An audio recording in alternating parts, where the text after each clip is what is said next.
Joseph McBride has been on this really since the very beginning. He's one of the rare competent attorneys representing the January 6th defendants, a bunch of them. In a court filing last week, McBride alleges there are at least 4 agent provocateurs, people who were in contact with the Justice Department on January 6th. These people have never been charged. You've seen some of these videos. They're unbelievable. People encouraging the crowd to break the law, and those people have never been charged.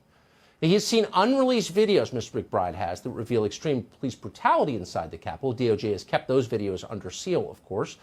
McBride wants them released publicly. There's so much going on tonight. Joseph McBride joins us now. Mr. McBride, thanks so much for coming on. So first, we'll break this in half. The first part of the story is the people who are on tape encouraging illegality, which is itself a crime, who have not been charged. What is tonight, the status on that as of tonight? After months of investigation, Tucker, these people still have not been charged. We have multiple people on the ground, 4 in particular that we have identified. Let me just call one of these people out. Somebody who was tagged on the internet by sedition hunters and Capitol hunters as Redface 45.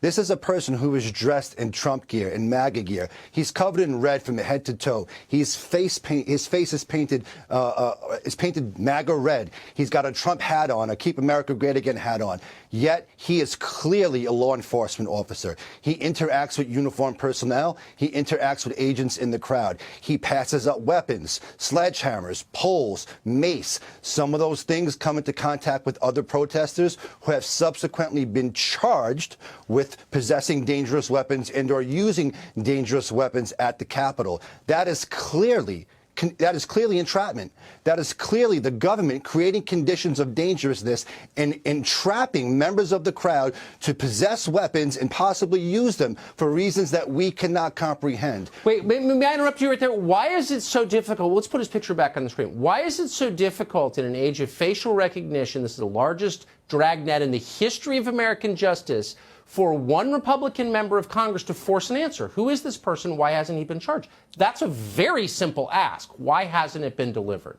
That is a great question. And if you're a Republican congressman or a Democrat congressman or an independent congressperson listening tonight, I implore you, I encourage you to dig into this and to help us, because our democracy and our way of life is at stake. It is on the chopping block right now. And unless you fulfill your oath to your constituents and to your country to step up and to do the right thing here, then our democracy will be lost. There is no doubt about it. You have to help us. Yeah, we have an absolute right to know exactly who this person is, at least the other 3 who are encouraging violence and haven't been charged. Very quickly, you've seen videotape the rest of us have not seen that indicates there was quite a bit of violence, that they've highlighted a lot of violence. They've hidden other forms of violence. When are we going to get to see these tapes, and on what grounds are they being withheld from the public? They're being withheld from the public because, like the Kennedy assassination, the government does not want us to see the truth about what happened on January 6th.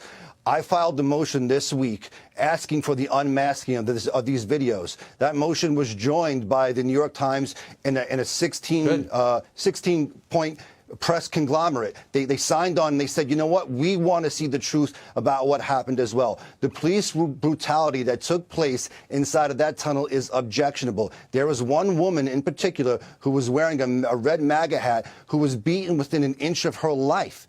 Guess what? She lived, and she is likely at some point going to tell that tale. Roseanne Boylan died at the foot of those steps. Ashley Babbitt was murdered on national TV, and nobody has said nothing. The other side has labeled her an insurrectionist when she was nothing of the sort, nothing of the kind. The truth is going to come out. They cannot stop it. That is why we are asking for the government and for the judge, quite frankly, to release these tapes and let the chips fall where they may. Let the public and let the media objectively look at the evidence here and make a decision about what really happened that day. The truth is on our side. We are not hiding anything, Tucker. Well, exactly. If you believe in democracy, then you understand the public has a right to know what happens in its name, in its Capitol building, especially if you're going to change America on the basis of that day. Let's find out what happened that day. It's very, very simple.